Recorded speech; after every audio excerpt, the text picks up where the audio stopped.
அபிஷேகம், அந்த பரிசுத்த ஆவியானுடைய வல்லமை, அந்த அபிஷேகம் இருந்ததுனால தான் ஜனங்களுக்கு நன்மை செய்கிறவராய் சுற்றி தெரிந்தார் என்று வேதவசனம் சொல்லுகிறது.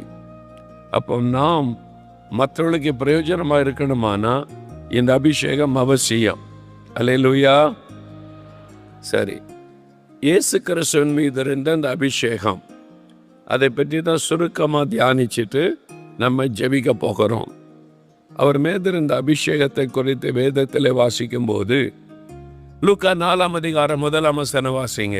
இயேசு பரிசுத்த ஆவியினாலே நிறைந்தவராய் யோர்தானை விட்டு திரும்பி ஆவியானவராலே வனாந்திரத்துக்கு கொண்டு போகப்பட்டார். ஞானஸ்தானம் பெற்று அந்த அபிஷேகம் பெற்ற உடனே ஆவியானவர் கொண்டு போயிட்டார். ஆவியானவர் வனாந்தரத்துக்கு கொண்டு போனார். யூதேயாவின் வனாந்தரம், எரிகோ பட்டணத்தை ஒட்டி இருக்கிற பெரிய வனாந்தரம். அந்த எரிகோ பட்டணத்தினுடைய ஒரு பகுதியில் தான் யோர்தான் நதி ஓடுகிறது. அங்கதான் வந்து இயேசு ஞானஸ்தானம் பெறுகிறார். அங்கிருந்து ஆவியானவர் கொண்டு போயிட்டார்.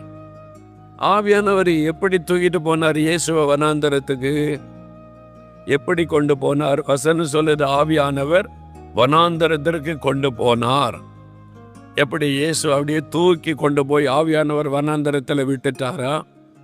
என்ன நடந்திருக்கும்? ஆவியானவர் கொண்டு போனார் அப்படின்னு சொல்லப்பட்டிருக்குது. இயேசு ஆவியானவர் எப்படி கொண்டு போனார்? அப்படியே தூக்கி காத்து மாதிரி கொண்டு போய் பறக்க வச்சு கொண்டு போய் விட்டாரா?